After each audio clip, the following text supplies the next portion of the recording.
edition of ZeN TV, discussing news that matter, words that inspire, and today we'll be having a book review, The Elephant and the Twig, The Art of Positive Thinking. Got a room full of people today eager to talk. We've got Damon Haig, Peace. Chantel Coleman, Matty Horton, welcome you guys, first time with us. Shane Nicholson, Tony Lormer, Cal Calarai and the G-Man. So we're going to start with perhaps looking what's in the papers. Shall we go straight to you, Shane, and let's mix up a bit? For sure, yeah. I want to kick it off actually with homeless veterans.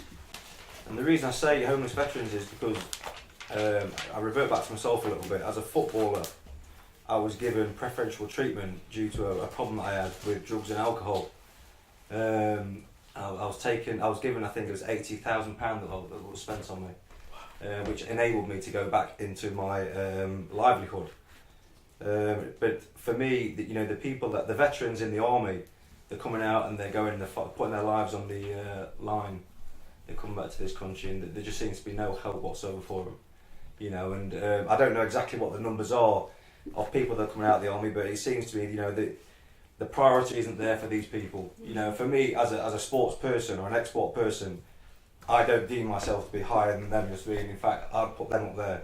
These people are putting their lives on the line, and it seems that it's the other way around. And for me, it's just wrong. I did hear about in America, in the courts in America, for veterans who get into criminal activity, the first thing they do before the case starts is acknowledge their service. Do you think it's because once they come out, they've got nowhere else to go? They don't have any value for themselves, or? Well, I mean, one can only imagine what they see and what they do and what they go through. Yeah. They're not going to come back and go into society, a sane person. So there's going to be all sorts of obstacles for them to overcome. What are they coming back to? Are they coming back to a job? Are they coming back to family? They'll have obviously the mental problems that they'll have anyway. Is there help for them? And you don't read a lot about it saying that there isn't. All there is, I think it's there to be seen with. If you take time and when you're out on the streets and you speak to people, you'll find out yourself that many are veterans themselves who has come back to nothing. How can these people be given help counselling when they've actually got no homes to live in? They need a foundation first of where to build from. Once they've got the place to live, then they can start possibly getting help. Yeah. But it just doesn't seem to be enough help for them. For me, that's Would you think people care? I don't think people care enough. No. Of course not. Do you think the government cares? Not at all. I mean, whether rightly or wrongly they go into war, it isn't their fault, is it? Of course, but they're being sent out there, and they're looking out for our backs, basically. But they come back and they get treated terribly. So opening it up, I was going to say, who thinks, is there a solution? Well, they reckon in terms of figures, 10% of the prison population is made up of people who are soldiers. Yeah. And because, if you can imagine, there's that old saying, butcher, baker, candlestick maker, go off to war. So you train normal people to become killing machines. Yeah. And then after they've done all that, they say the war's ended, go back to be a butcher, baker, candlestick maker, bank manager. And wonder why they've all got post-traumatic stress disorder and all these syndromes that once you've seen, you can't unsee. Of course. And the atrocities in the world that they've seen, you're not supposed to see as a man or woman or person. You're not supposed to feel those things that you see in war. And let's face it, the joke is, and the song is, war, what's it good for? Yeah. Absolutely nothing. I'll say it again. War! War! So what's it good for though? Absolutely nothing. Yeah, no, but say it again. And you laugh and joke about it, but really, these young men, most working class lads who are going for a better future to fight for us, aren't going to fight for us, are they? They're going to fuel and line the pockets of other things that they aren't realising they're fueling and fighting for. Yeah. They're fighting over causes that don't exist. Yeah. They're fighting for lots of stuff that don't. It's really, these guys are going out pure of heart, I'm sure most of them do, to fight wars for those at the top who are controlling them, who throw them out and throw them out continually, round them up, train them to kill, and then come back and teach them how to deal with the stuff that they've got in their head. They don't care. Once they've served their purpose, they're surplus to requirement. The next faction. And then they're surplus to requirement. And then some could say, and then maybe this is another debate, is, is it done on purpose? Are they flung out into society to cause trouble and to have these crazy things that they're going off in? And bless their hearts, you know. My heart bleeds for them, that they don't even know what's going on inside of them, half of people, with all the things they've done, and people go out and get maimed, and children and mothers lose their sons and daughters. Terrible, terrible things that they see and do. You know, we should have a whole infrastructure set for them. No one cares, because the government don't care either. Do you remember in the 80s, Paul Hardcastle? Yeah. Yes. That song, 19, Yeah. which was the average age Yeah. of people who fought. Yeah. That's right. The Vietnam And that was, well, the Vietnam War was the 60s. Yeah. What is the average age now? Yeah. 19. Yeah. So it shows you that there's a strategy to pick a certain demographic, Definitely. a certain age. Definitely. You know, They go out and recruit them yeah. in a particular area, in a particular demographic, to recruit those kids who don't have a future. Come to the army. We'll see the world. We'll teach you a craft. Yeah. Teach you discipline. And what you'll do is we'll teach you then a trade to go off into the world, which is rubbish because the kids never even get to the world. And this is the kind of hope. Now, I went to the army. I never got in because I was too crazy at the time. I went to try and go out for the Marines because, you know, the kind of life I wanted to lead was that kind of, I wanted to see the world, I wanted to fight for whatever I could fight for at the time. Perhaps it wasn't pure as probably as it should have been. But, you know, that's the kind of way my thinking was. And I could have easily been on the back end of that, you know, that type of thing. It's a shocking state of affairs, but again, it's a symptom of us being in a position where we're being used to facilitate other things. I mean, war is a money-making machine. We know that.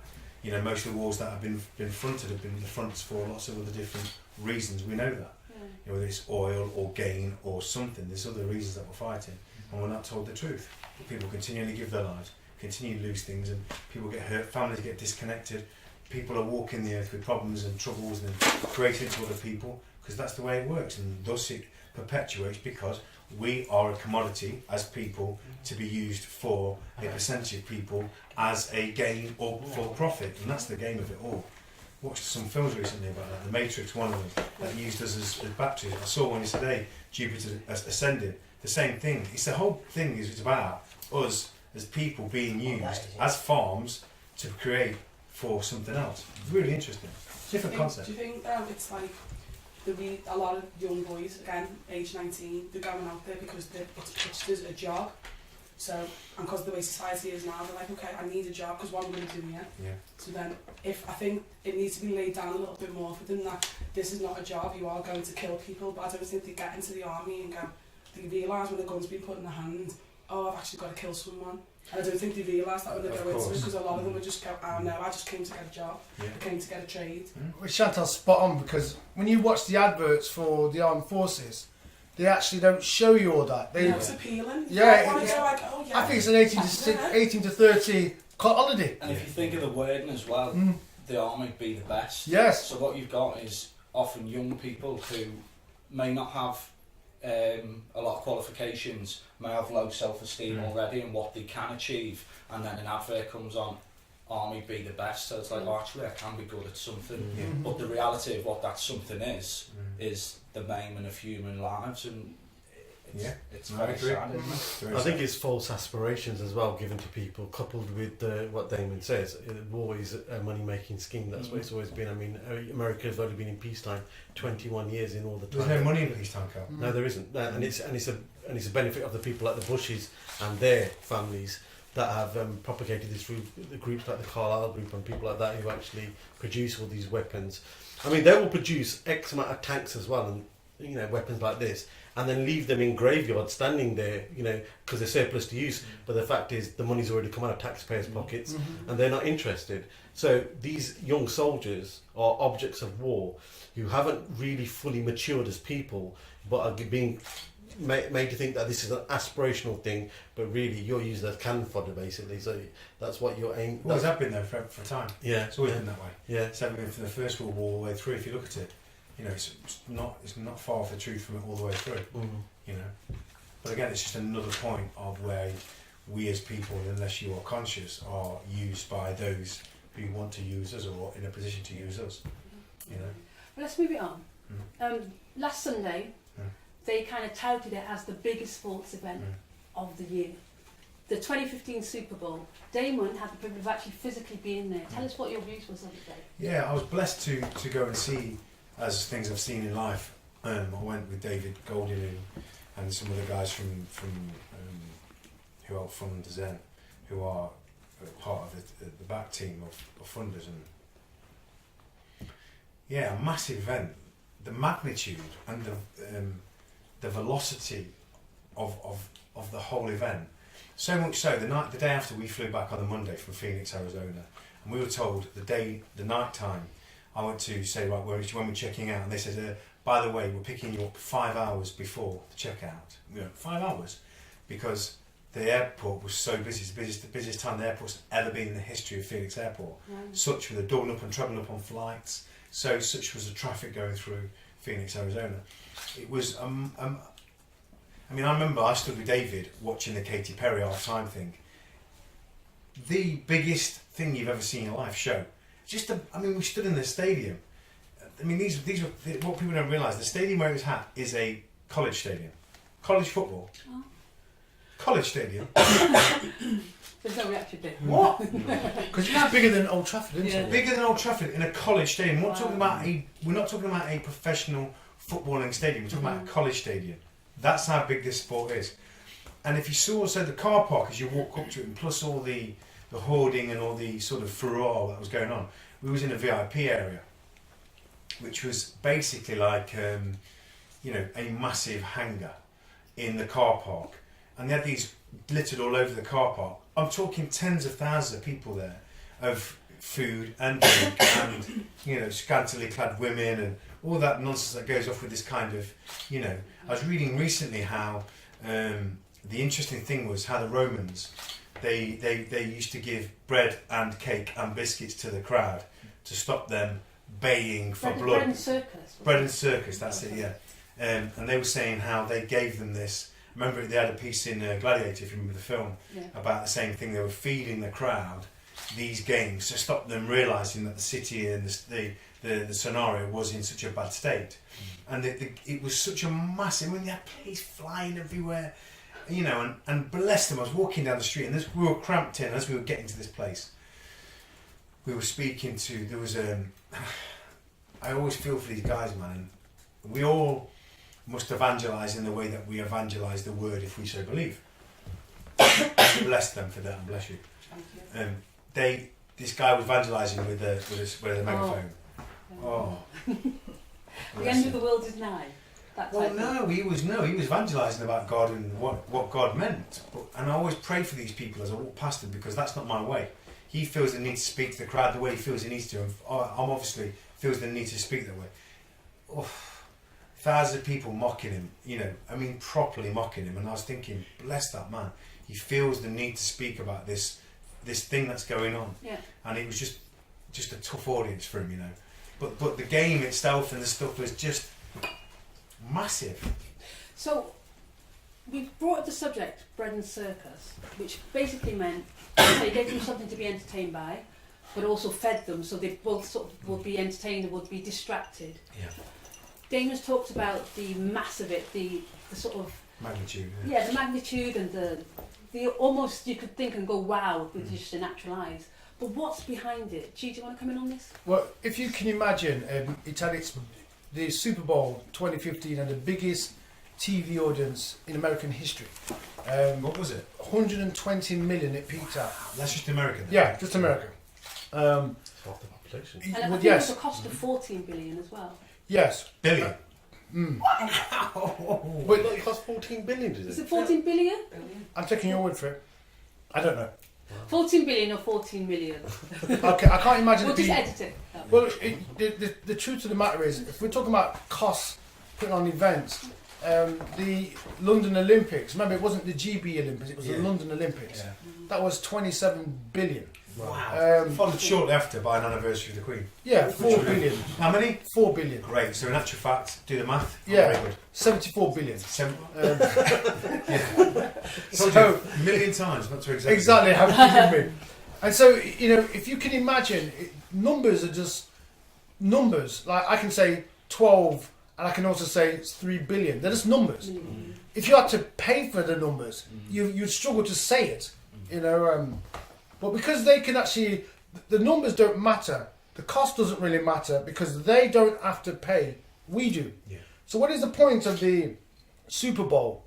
TV shows that you would ordinarily see at the same time are pulled.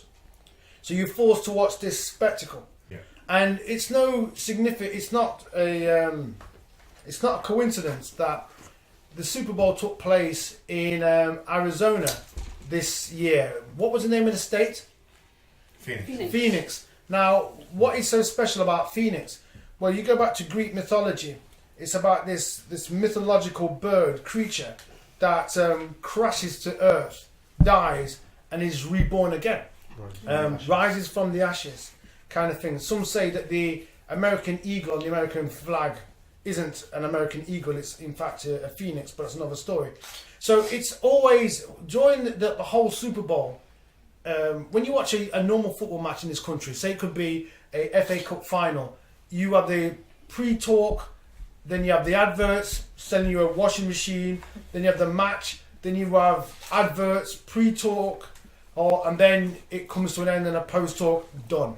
Super Bowl is slightly different. It's more a case of selling you the agenda, Bro, the hidden agenda. They stopped the game for adverts. Yes. Yeah. They stopped the game. Yes. I didn't realise that. Yes. So I'm there going, what's all this about? Yeah. 4 hours. That's right. What? It's 4 hours the game the whole takes. thing. Yeah. 4 hours. Yeah. Yeah. So it's a 4 mass hours they're out advert. there, yeah. Yeah. But each advertising slot costs up to 4 million. doesn't it? That's right. Well, obviously. How long was the advert? 4.2 million. Perhaps like, a minute at a time, but they stopped the game. Yeah. And this is continual. Yeah. And the problem you've got with the general public, we trust the people who put on these sporting occasions. We believe that they're doing it just to keep us entertained. But it's not about entertainment. It's more a case of it's not even edutainment because you're not being educated. It's all subliminal. Yeah. So, if you think about it, they talk about Katy Perry. Katy Perry starts off, and her heroine was Amy Grant, who sang that song, Baby Baby. Yeah. But she's a big gospel singer from the 80s. Now, Katy wanted to be the new Amy Grant, but because she couldn't break in the gospel field, because it was not successful enough, apparently she sold her soul to Satan. Now, people say this is all nonsense.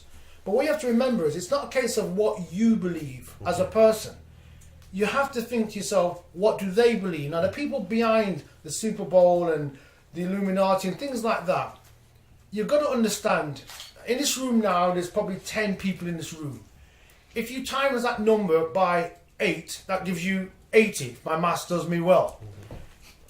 In their world, 80 of them have more wealth than 3.5 billion of us. Yeah. So their logic works. It's not a case of whether we think it makes sense or no sense.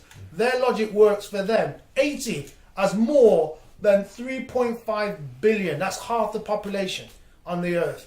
So the Super Bowl is not just a sporting occasion. It's an opportunity for them to continue keeping us down and them up. That's what it's about. And when the Roman Emperor had said, if you really want to keep the people blinded about what you're really doing, then give them circus and feed them bread. It means cheap food, cheap entertainment. And these things are cheap, but at the same time as you being entertained, you're having your pockets picked. Yeah, you are. That's the problem. You see? I read something about that yesterday. Funny that you said that. And someone branded the whole Super Bowl as humantainment, Yes. where it's like the spectacle still. Yes. And even though we know it, it's like, okay, I accept that. So we're all walking around like, oh God, okay, let's watch this, even though we know this isn't right. Yes. This isn't normal. Do I believe in this? But still, we're still watching it and going, oh right, okay, well he's watching it, she's watching it, and next door but 7 is watching it as well. So we'll all go, oh well, we may as well because it's the norm. There you are. So And, that, Yes. and that's a Super Bowl here, but do you think in this country, for us, it's like reality TV?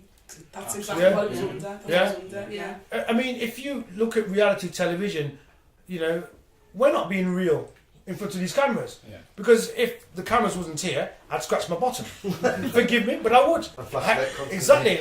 And I do all these things, but because the TV's here, I sit a certain way. I make you look at my wonderful trainers that are white.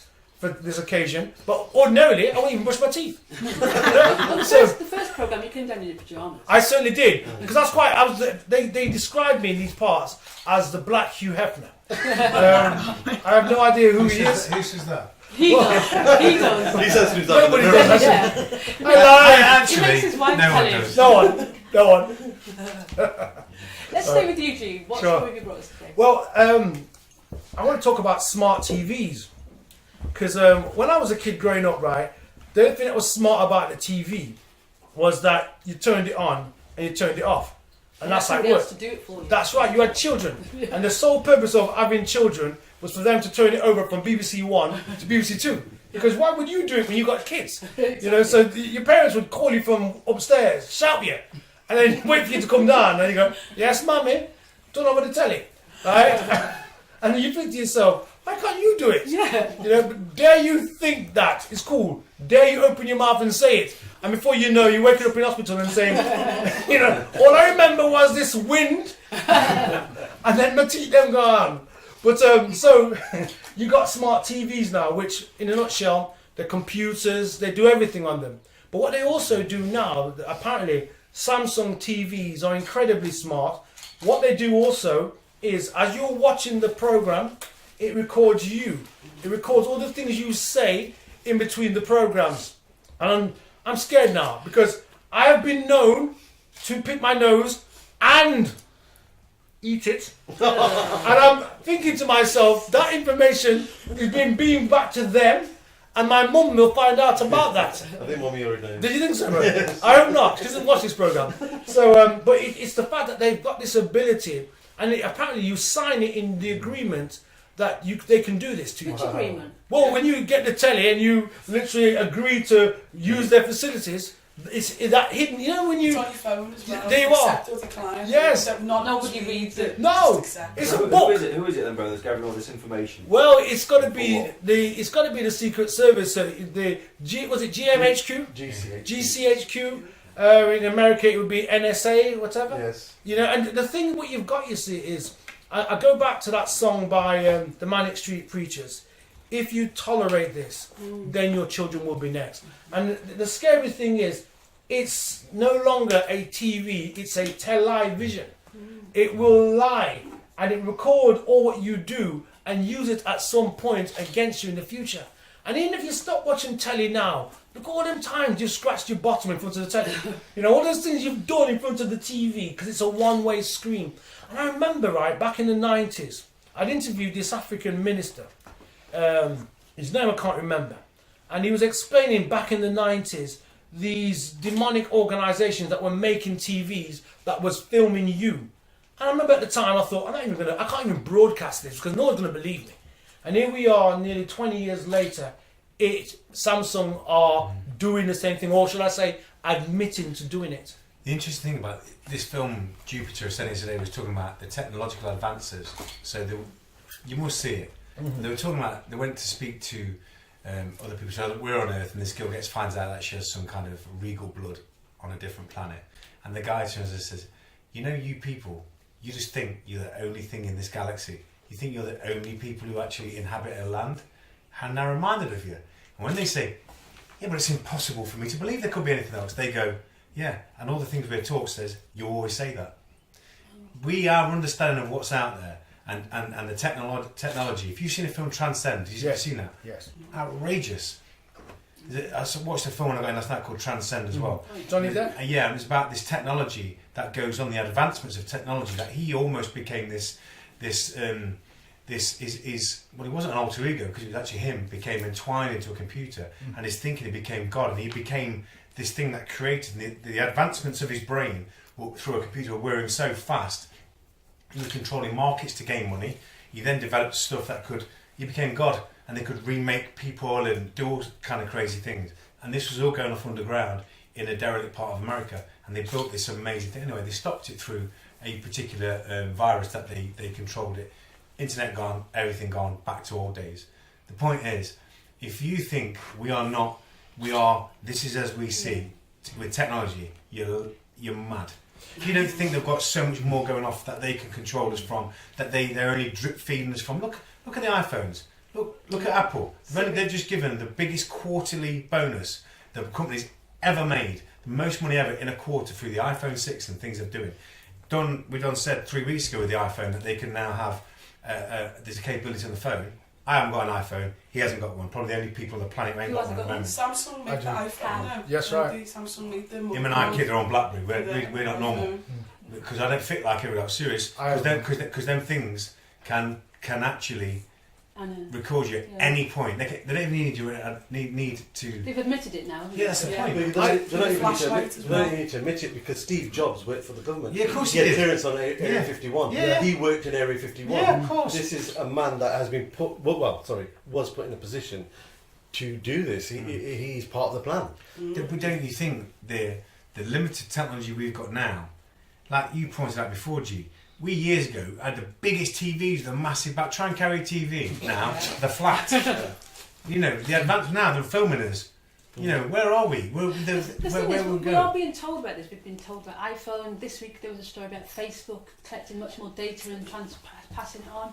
And actually, we're discussing it here, but people don't seem bothered. I was going to say, some people, this isn't my opinion, but some people would say, if you've got nothing to hide, why are you bothered? But you know, and people say that all the time. Yeah. Here's the thing. I like to be able to do whatever I'm doing in private. I like a private life. Yeah. I was in a certain part of Manchester a few days ago, and I was at Costa Coffee. It's not quite Manchester, it was on the outskirts there. And I'm outside Costa Coffee, and there's a white van parked on the main road. There's a point to this. And there's a guy sitting in his white van with his phone at the steering wheel, and he's like he's just discreetly got the phone away from him, but he's literally recording the man who's in front of him. And who's the man in front of him? Juan Mata, footballer. Now across the road, literally crossing the road away from this situation, was Graham Souness. Ex-Liverpool great team. But anyway, they deserve a private life. Of course, yeah.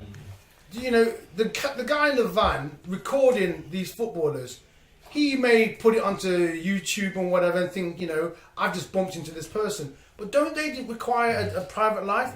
And what I'm saying is, the fact that they're recording secretly tells me that they've got some kind of agenda. Dodgy thing going on.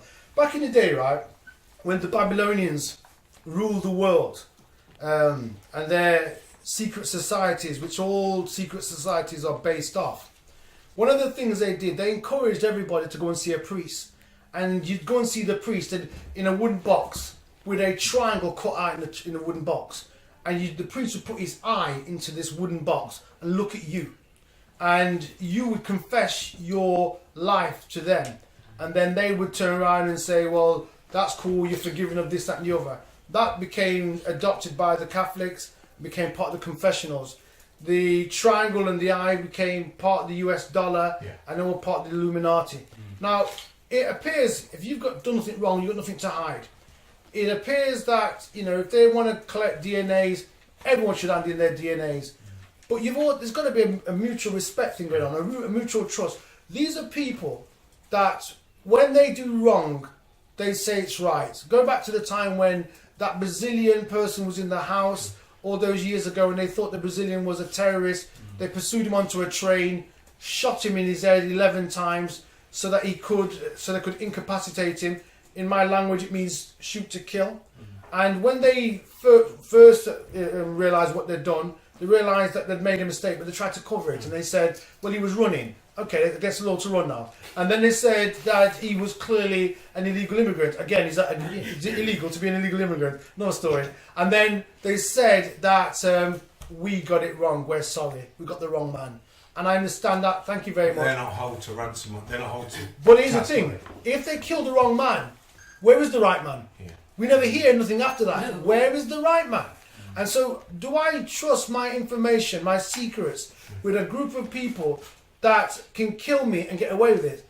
Yeah. Back in the day, you used to call that was a terrorist. Yeah. But yet, these are now the establishment. Yeah. So I don't mind the establishment collecting my information with my permission. Yeah. Not secretly as I'm watching Coronation Street or Emmerdale Farm, watching me do whatever I'm doing. I don't like that idea of that. You know, no. No, me neither. I'm not having any of that. don't want people. I want to have a choice of Yeah. what to give, what not to give. You can't randomly stop me, search me, do anything. I'm not having it. But you know, you talked about private life. Yes. If you're on, for example, forms of social media, Facebook, Twitter, Yes.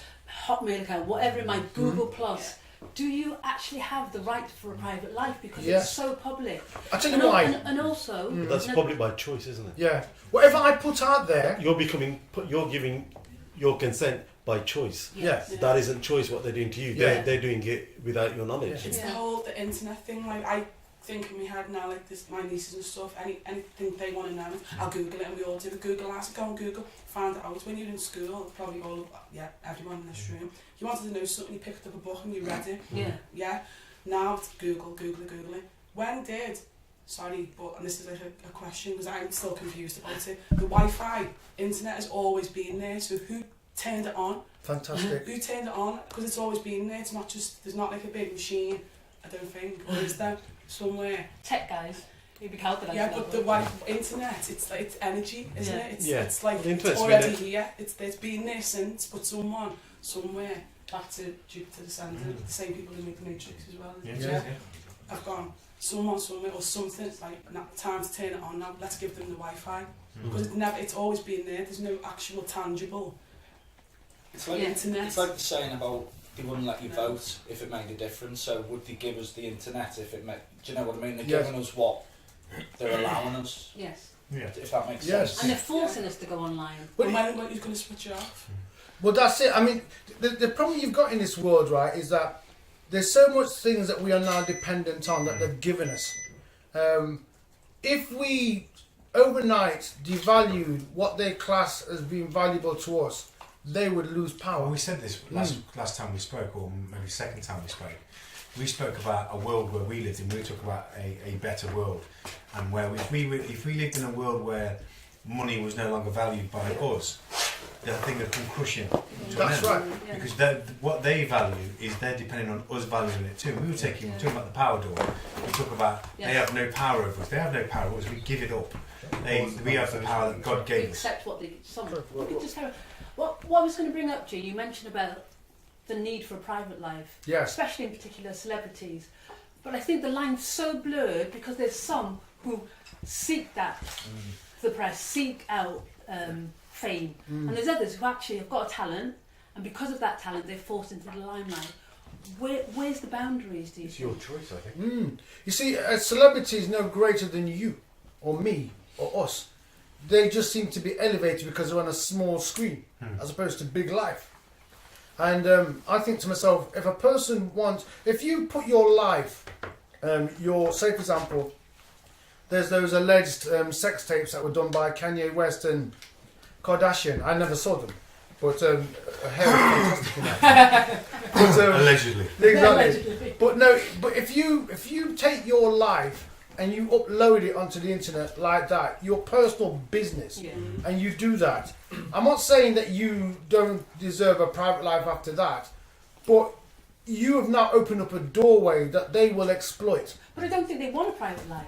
Kanye West and Kim Certainly Kardashian? Kardashian. No, that's them, but that's up to them. But if you are a normal person and you're just watching your TV with your friends in your yard or whatever, and they're recording the information on the telly and putting it out there, storing it for a future event against you, I think that's wrong because it's your life. Now, if you choose not to watch, for example, you get telly and you choose not to watch the BBC on your telly, the BBC says by the fact that you can actually transmit programs to your telly, you need to pay us a certain amount of money. And I think that's controlling too. And I think to myself that what needs to happen is you need to have choice. If they are going to take from you, then that is not a choice. You've not made a choice. You should be able to make a choice whether you want to opt out of their surveillance. Now, somebody will say, our surveillance is used to actually ensure that the world is a safer place. And my argument is this. I remember back in the day when the IRA was the public enemy #1 in this country. I don't remember them having checkpoints for Irish people, because how would you police that? But it's now, because the public enemy is, again, the Muslim, they've made the Muslim the most dangerous thing on the face of the earth. And what is the Muslims' crime? Well, 9/11, they say. But if you know anything about 9/11, you realise if whatever you think you saw isn't necessarily true. And because nobody actually explores the fact that there are things called optical illusions, there's a thing called, special effects. Yeah. You know, we watch... It's all over YouTube now. It is, but it doesn't make a scrap of difference because the general public don't stand up en masse, or there's no kind of regulatory body that's set up to counter the rubbish that you see on telly in terms of the original narrative that they gave us, which doesn't make any sense. If you look at, for example, when the plane that crashed in Washington at the Pentagon, the most filmed spot on the planet Earth, and there's not a single camera showing you a plane hitting the building. And they tell you this happened, we believe it. And they tell you the Muslims have done it, we believe it. But we don't really analyse the reality of whatever we're hearing. Example, there was a report done by this university professor in America. His name, let me struggle to find it as we speak in my very compact diary. It's got nothing inside there. There was this professor, and he was writing for the Washington Post, and he's at Berkeley. He's a Berkeley political scientist. Stern, I think his name is. Now, he explained the likelihood of dying violently in a Muslim country and a non-Muslim country. Dying violently in a Muslim country per 100,000 people worked out to be 2.5 people per 100,000. In a non-Muslim country, the figure is 7.5 people. So you are more liable to die violently in a non-Muslim country than you are in a Muslim country. So it shows you, right, that when the media demonizes the Muslims as being the people who are about to take your liberties, so they, in terms, escalate their surveillance on everybody, it isn't true. Yeah. So when you hear Prince Charles says in the Daily Mail, which is you're holding up now, he says, Charles, please read it out to us, sister. Charles, to UK Muslims, abide by our values. If you come to live here, you must respect us. If we tell Saudi King, stop 1,000 lashes for jail blogger. You see, I understand what Prince Charles is saying. Do you? I do, but I would say to Prince Charles, what was your best mate's name again when you used to go to Scotland? Yeah. Jimmy Savile. Jimmy Savile, What's the name of Prince Andrew's friend that is being alleged to have raped this woman? Epstein. You see? So look at the company they keep, yet they criticise a predominantly peaceful people. They are used to create this propaganda of fear, which again allows the surveillance organisations to record what they're recording. It's wrong. Yeah. And my argument is, if you take the time to stop being fearful of what they're saying and analyse these people. I'll give you an example. 3 years ago, I was invited to go to a fast food place in Normanton, Derby, by an Asian guy who was a Muslim. And I went there and I sat there and they just shared food with me. And I remember sitting there thinking to myself, and I said to myself, if I wasn't a Christian, a believer, I'd be a Muslim. Yeah. Based on the hospitality of these people, the way they make you feel. I lived in Saudi Arabia. I'd go for a run in the morning, and the normal workers would mostly be Indian or Bengali or something. They're the manual workers. Red hot, 7 in the morning, they'd start work. They're having breakfast by the roadside, in the cars, at the back of the cars with the boot open. Often, they'd stop, eat with us. Stop, please eat. Their warmth, their generosity. When you're seeing hundreds of grown men stop when the prayer, salah, starts, and the siren starts and they get and pray, holding hands, blokes praying, it moves you. If you're a man who believes, like I do, like G said, we've made our commitment for a way that we think is right for us. But you'd have to say, I've seen it work and how generous they are, and they sit and eat together. Their thing is they eat together, all of them together. Break bread, never leave one person with lack. They all have a little bit. You have to say, that way is a beautiful way. I'm just questioning why such continual negative press against Muslims. I'll tell you why. Again, you've got to go back to the Bible to actually understand how certain things were. Now, Muslims, Christians, Jews all believe in the Prophet Abraham. They all revere and respect him. Now, Abraham had two sons that stings out in people's minds. Isaac, and then you also got his son from the bondwoman, which was Ishmael. Now, from Ishmael, he was like the father of the Arabs. And then from Isaac, he was the father of the Jews. And the reality is, they both have the same father, different mothers. So when people say the term, that's my brother from another mother, it's from that. Now, they both are looking for the affection of their father. Now, the truth of the matter is this. Does God love the Jews more than he loves the Muslims? No. They're both his children. But because the world doesn't promote that point, they promote the arguments, not the solution. Yeah. And if you think about it, this is a chair. Sorry? To divide. Yes, well, this is a chair that's designed for three. Yet there's four of us sitting on there. We're not complaining. We're making it, we're adapting it so we can all sit on. If we were saying, no, it was designed for three, and we could fight and argue over that. But we're not. We're quite comfortable, all sitting on the same chair. If you sit back and look at the two races, if they didn't look at their differences, and if the media didn't promote the differences, but the similarities, I don't look and think to myself, wait a minute, this is a man with a white face, this is a man with a white face, this is a man with a not white face, non-white face. I look and I think, we're all men. Yes. And once you start to see the similarities, you don't see the differences, because the differences don't matter. They only matter if you want them to matter. And if they don't matter, they don't matter. And if you look in this world at this moment in time, Muslim people are beautiful people. You get a few that create problems. Just like non-Muslim people are beautiful people, but you get a few that create problems. The media will not focus on the ones that are living peacefully. There's no stories there. Not interesting. You know, and on the news today at 10 o'clock, Muslims and Christians and Jews all living together and sharing pies. People switching over. It's not easy. You know what I mean? Blowing up, explosions, murdering.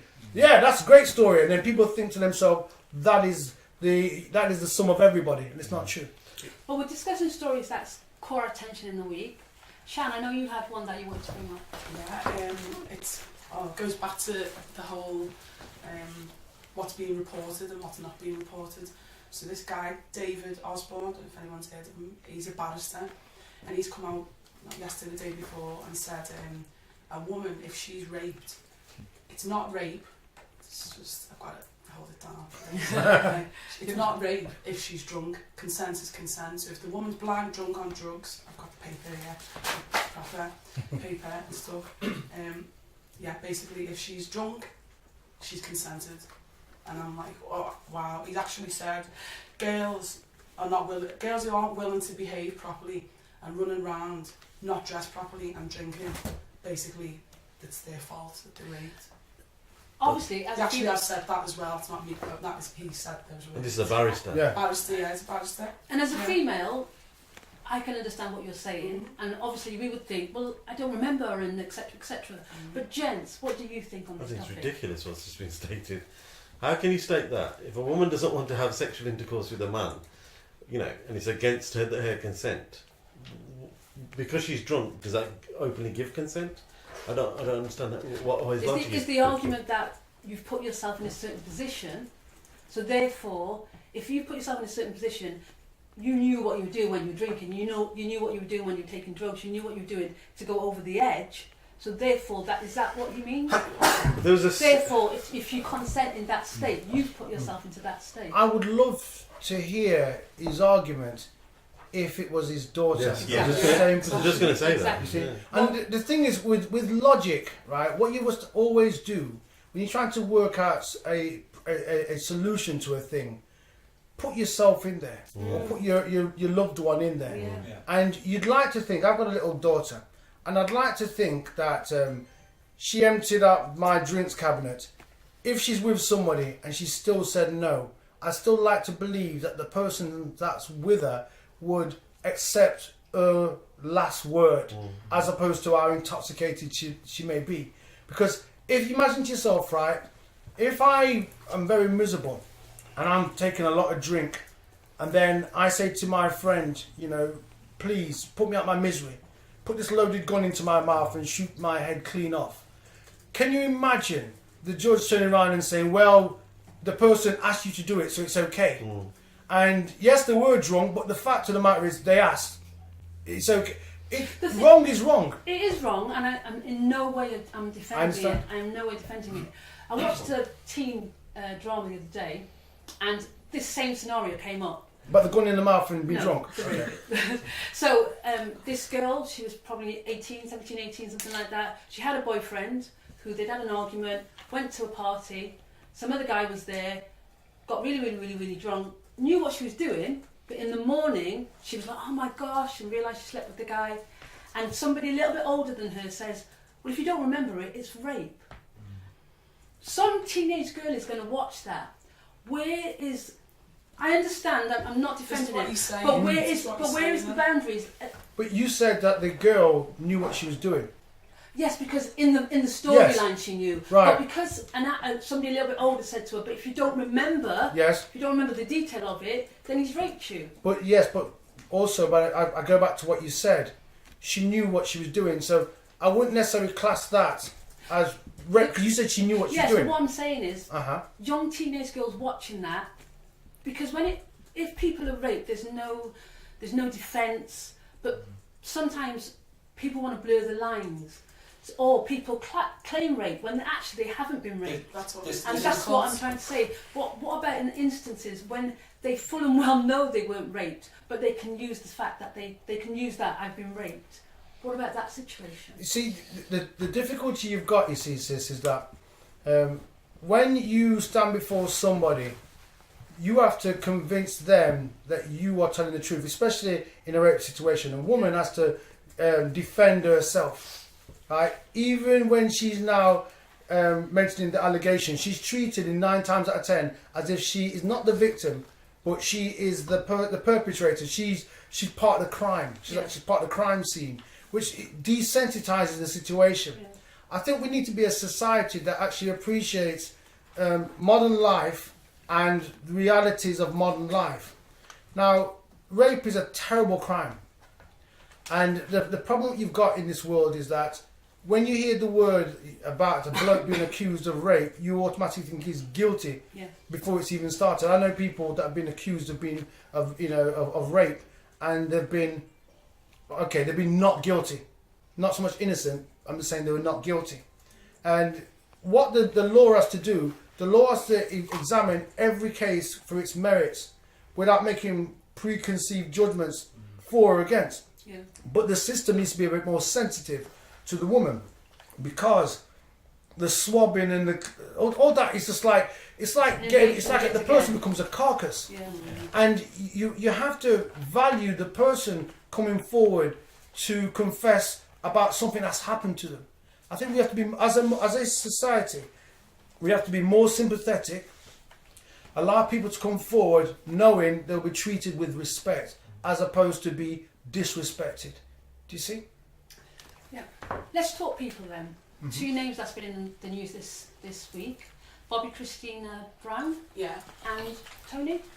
Clark Carlisle. Clark Carlisle. Let's start with you. I haven't said much today. Oh, no, it was something that is quite close to my heart, really. Obviously, we know about the situation with himself, but it's everything else that surrounds it. And what I don't like about it is that... just give us a little background on the actual story. Well, Clark is was found guilty of drink driving for a second time.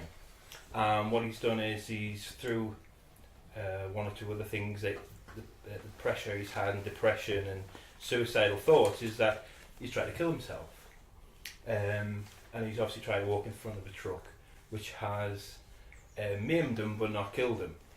So, but what the real sad thing is that, like in football, the structure or the support system around football and footballers is non-existent. Yeah. And it's put out there that it's there for you, but as with everything, is you have to go and access it. So if Clark Carlisle is the ex-chairman of the PFA, in that time he oversaw setting up a counselling service for all footballers and ex-footballers. He's also heavily involved with Mind, and he's also heavily involved with other mental health authorities and associations. So my question is, if he's involved with all of that, then why hasn't he contacted them? Why has he felt that the need that he couldn't talk to anybody when all this is set up and he's part of, he's rather walk in front of a truck? Now that is something that really resonates with me, because it's the culture of people are perceived to care, but nobody cares. I remember, Damien mentioned the first story about the army and its lack of care for people who have left the army. And I remember having a conversation with a guy a couple of years ago, ex-army, been to the first Falklands War. He was there. He was there in Iraq, 1990. It's not a football tournament. I think it was a war that took place out there. And he explained... Sorry. And he explained when he came back a few years ago, I saw him in Derby, and he was saying that what we need as ex-soldiers is ex-professional soldiers who we can talk to about what we're going through. So, going back to what Tony's saying, Clark Carlisle and other ex-footballers don't need necessarily an organisation that called Mind to talk to them. They need ex-footballers who are skilled in that area to help them in the area that they're now struggling with. And I think to myself, if you think to yourself the amount of money that is involved in football, billions, and it would take a 0.001% figure to address that problem in the game. If they wanted to. If they wanted to.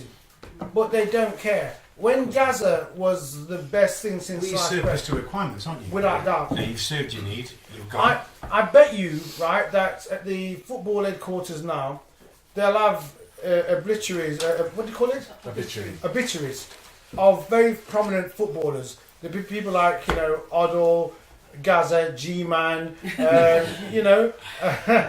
and they're all there ready. So the minute you hear these people are dead, they put them out there. They do as well, don't Yes. they? Literally within about half an hour. And for me, you see, what they've got to do is devise the same urgency with the living. Devise a strategy for therapy. You help them. When Gaza was talking to that guy, something Moat, Ral Moat, the killer of a few years ago. When Gaza was, saw that the guy was down there and he was an old mate that he knew, Gaza wants to give him some sandwiches and a few beers and have a conversation. And the minute he saw Gaza was in that situation, one, it was very funny, but two, many a true word said in jest. So it's showing you that what Gaza was saying was like a mirror. This is what he needs for himself. He needs the same sort of thing. People to take the time out to put an arm around him and chill with him. And you'll find, you see, that the best counsellors are the people that have been involved in that area that you're struggling with. I kind of disagree with what I understand where you're coming from, but a little bit I disagree with that people don't care, because I think it comes down to status. Because if David Beckham now fell, not that he's on the wagon or off the wagon, but if it turned out some crisis happened and he was in the road drunk, underpants off, wherever, I think everyone would be like, oh, David. I think it's about status. I think initially, if that happened every weekend, there was some and that's what David happened Beckham with was Gaza, picked right and up George straight away. Bush. Clark Carlisle, people know him if you're into football, in it. But people like household names, Clark Carlisle, don't know. They know him now because of what's happened. But David Beckham, he's like this national treasure. So if he fell, like, oh, David, I didn't want to pick him up. Why haven't they picked up Gaza? Exactly. Yeah, That's what I'm saying, because initially they were. Initially they were. He's in that situation. Damon mentioned a word before about the army commodities. We are all commodities. Once we're done, boom, people are. I think the Gaza situation, I mean, obviously he was big when he was big, but the way the world's moving now, David's became a brand as well. Gaza wasn't that much, as much as he was a brilliant footballer, he wasn't that much of a brand as David Beckham. Commercial brand. He's not commercial. It's like David. Basically, we have the richest union there is, right? And it always acts after the event. Our union does. Reactive. Always puts things into place. It's reactive, not event. proactive, isn't it? All the time. Yeah. And it's not good enough. I think this links in because Thursday was Time to Talk Day through a mental health charity called Time to Change, and male suicide rates are at an all-time high for 15 years. So I think this, rather than looking at Clark Carlisle as a footballer, let's look at Clark Carlisle as a man. But and why do you think that is? Well, I think there's issues around gender stereotypes and expectations. I think the report that the Time to Change put out, and it done a survey for men, and there was all things like being the breadwinner was an issue, gender expectations, coping with life and life's day-to-day issues that women are more comfortable talking about. So I think women talk more generally. yeah, so I think this is a bigger thing of how are we teaching our young boys. What role are we showing to them? What are we giving to them, and how are we teaching them to grow up into emotionally intelligent men? Because I think it's never happened, has it? It's it's always not- been so- men don't gather around in the living room. Well, let's put the. I mean, It's some, like- a lot of men do. I know a lot of men that do that, but it's not a thing where, you know, let's gather around and we'll have a cup of tea and we'll all talk. And that's what the women do. And they talk about Sex in the City. Men need to. But it's in everything, isn't it? It's Yeah. like if you see a little girl will be given a doll to nurture, a boy will be given a gun to fight, and there you've got you've got the basis there for what you know. But interestingly enough, though, I mean, life as tough as it is now, it can't be more tough than it was 100 years ago when we had to go down the pit to work and really strive. I think what for work. I think I can relate to what I'm merely asking the question: what is it we're trying to say? I think what it is we're subjected to more influences from media, etc. like that. Do you think it's the media?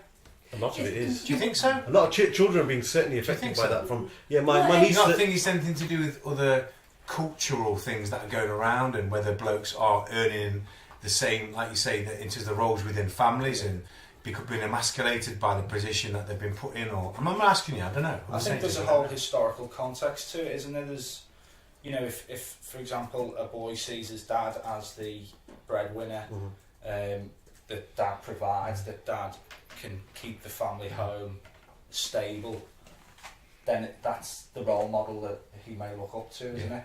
I think if it was more accepted when men show their emotion, it's like even things, oh come on, you're a big boy, don't cry. Instantly shutting that emotion off. You're not allowed to show any emotion other than being strong, tough, ready for the fight. I think it's a lot of.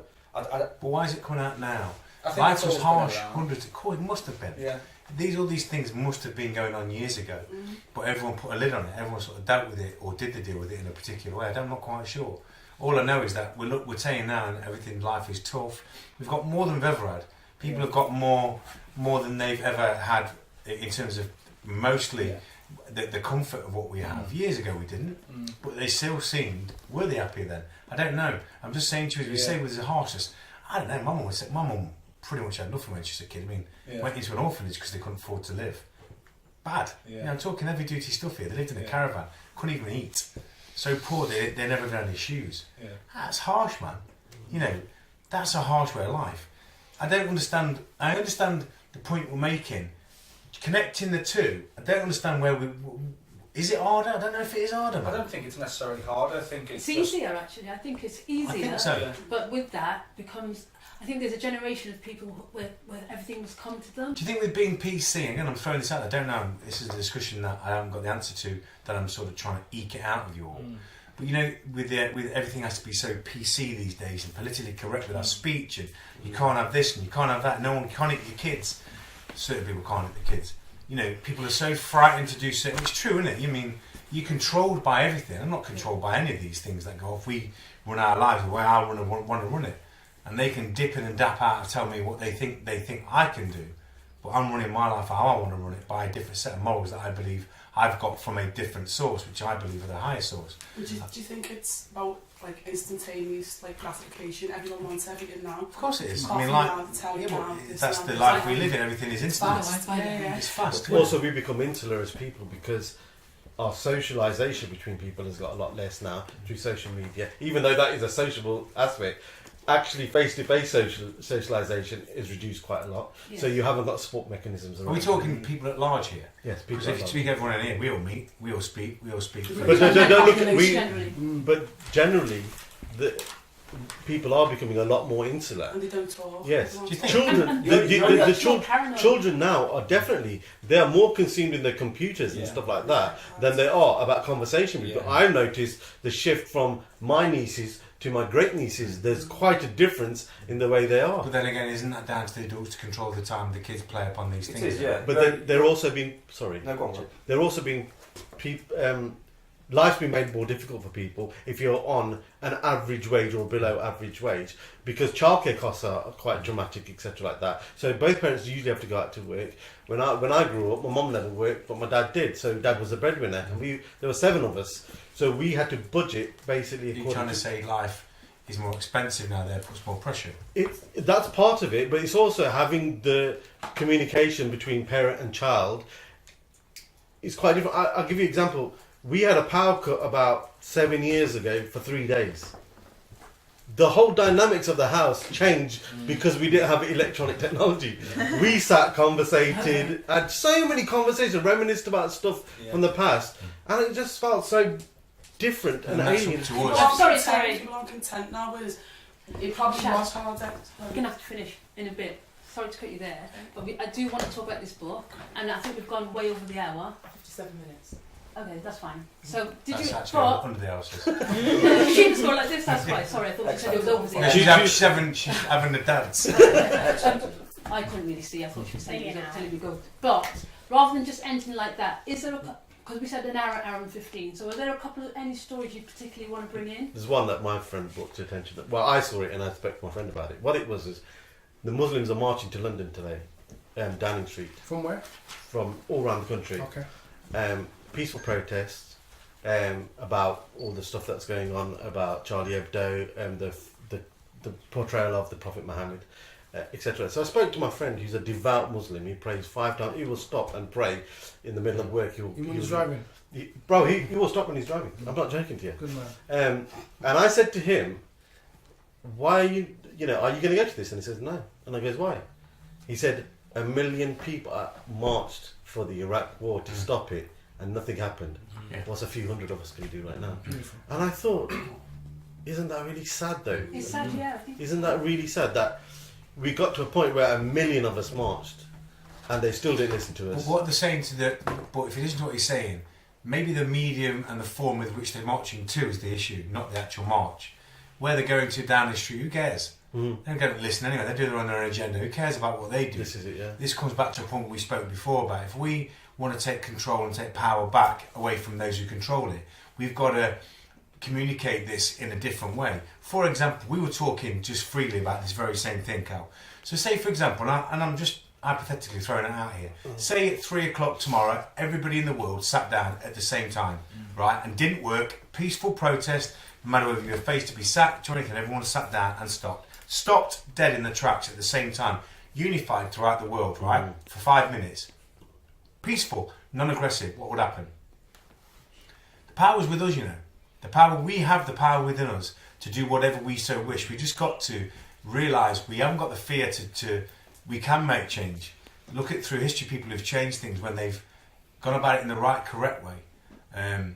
We can do it. We are the majority. We're not the minority here. Yeah. We as a people govern this world in terms of our number. How can 80 people control all that wealth and control us? It's What? getting other people to believe that though, isn't it? Yeah, but this is what this is about, though, isn't So it? is it a lack of solidarity which used to be there? People don't believe they can make a change. Yes, They that's a lack can't of make a solidarity. change unless they're told and facilitated a way to do that. We believe in a way. We believe in a better way. This whole thing, this movement which we've got here, and the friends we started it from, was because all of us are sick and tired and want to change to what we see, and because we believe we have the power. God gave us the power. God gave us the power to choose believe right or wrong, whether to believe or not believe. Is it really our faith that's making us believe that we can make a change? Faith in what?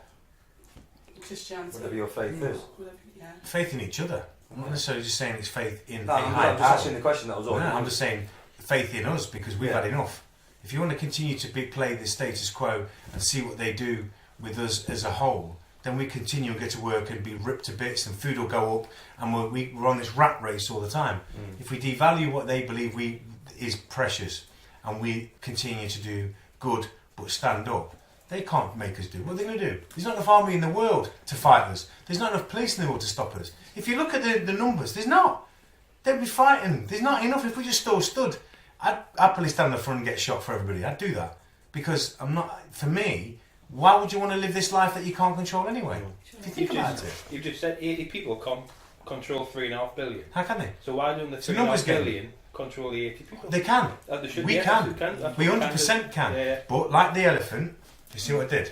Learn Well done. behaviour. See what I did? Well done. See the segue, bro? Like the You elephant. see what I did?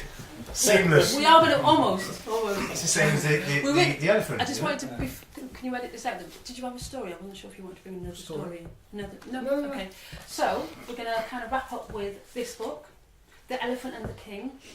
The what? Sweet. Twig. I'm going to say King. Right, we also have another book, The Elephant and the Twig, which was the sequel to The Elephant and the King. I was thinking, okay. The Elephant and the Twig. The Elephant and the Twig, The Art of Positive Thinking. It was recommended by you, Matty. Tell us about the book. It's a book that I read probably about 2 years ago now, and the reason I recommend it was because I was watching the last edition where Damien made reference to how we think that we can't change and we can't make change because we're tied to the twig. So the elephant's tied to the twig as a baby, and it's told that it can't move away from that twig. It's grounded. But it's tethered to it, isn't it? Yeah, tethered to it. So it can move if it wanted to move, or if it realised it could, it would move. So this book was written by Jeff Thompson, and it's basically about how we can take back control of our lives. So if you think of the twig, we've spoke about the media or the government or whoever controls negatively controls us, and we think we're chained to that. We think that there's no difference. We've got to go to the 9-to-5 job. We've got to get money to pay for the house that we don't live in. all these things. We once said we drive a box we don't like. Yeah. We live in a box we don't like. Yeah. We die in a box we don't like. Absolutely. Yeah. We used to say that we have to do any of it. Absolutely. Well, Jeff Thompson is one that says we don't, and he basically takes through a number of chapters that you can implement in your life. He talks about a meeting with a McDonald's security guard who said that there was always his ambition to sing and be a professional singer, and he said, "Why didn't you?" Yeah. And the guy didn't have any. I read a little bit. So Ronald McDonald stopped him. Well, one of the chapters was about sort of that fear. So, for example, you might have an idea, and you might be excited by it, and you take it to the wrong person, or a friend who's so wrapped up in that control of their own mentality that they can't encourage you in any way to move forward. So all they portray onto you is their fear of moving forward. It's like kids being told that as a kid you can't believe or achieve. The greatest thing my parents gave me as a kid were they believed I could be anything. Yeah. They allowed me to dream, massive dreams. Never said, "Mum, I want to be a world champion." They went, "Don't be silly. You're from Normanton. Get back there, you idiot." They were cool. Yeah, they led me to believe I could got anything. And once you believe once, and the fear goes, you can keep shooting for the stars. And it's not quite just positive thinking, but that's how ZeN was started, wasn't it? It's something that you believed in way before the name even existed. Just give us a little bit about that. Okay, you've got to go back to when I was a kid.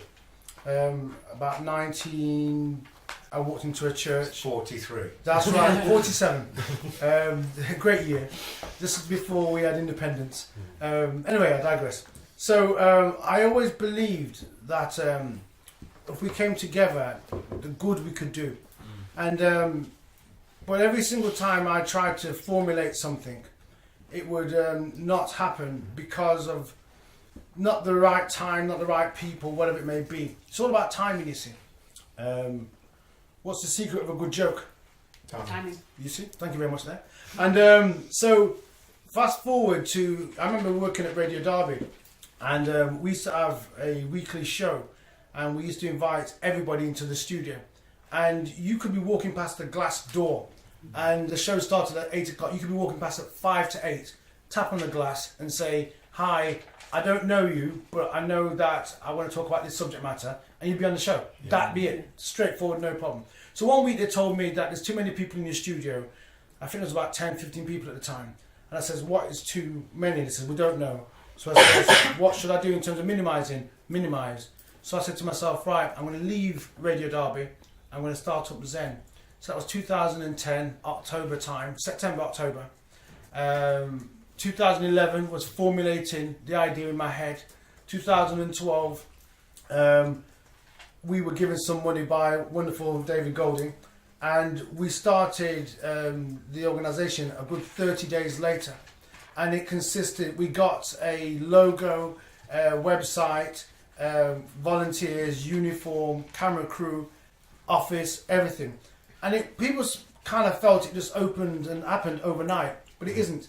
It happens, like, I've met these young people here now from Liverpool way, Chantal and Matty, and you know, it's the first time we physically met, but we're kindred spirits, and you know for a fact that these are people that you will know for life because we're on the same page, and it's not a case of what we disagree on, it's more a case of what we agree on. So ZeN is a concept about what can we do together. It's not a case of somebody could turn around and say, And this ZeN TV is just a one small section of. Yes, it is. You know, ultimately, what the aim is to have ZeN in every village, every street in the country, every city in the country, every continent, everywhere around the world. Yeah. So ultimately, the 3.5 billion people that have less wealth than the 80 will have more influence than the 80. Because if you change it around, you see what we've done, we emphasize the money more than the people. Yeah, the power. 80 people, 3.5 billion people. Impossible to control. So if Impossible. you focus on the people and make the people recognise that together we can do something. Like if Matt and his young, beautiful fiance come down again, we have to devise a strategy that ensures that he don't have to pay to stay down here, or he doesn't have to pay to travel down here. We can't, even if you can afford it or not. That's not the point. It's family, and then before you know it, you see, the family gets bigger and bigger, and before you know it, 3.5 billion people matters, as opposed to 80 who've got lots of money. And once we take away the emphasis of the money, and we emphasise people like Carlisle, Gaza, Mr. Man on the street, Guy standing at the bus shelter, they all matter. And all of a sudden, their problems are our problems. Problem halved, shared, and I think that's the concept of ZeN. It isn't about making money. It's not about taking the money from you.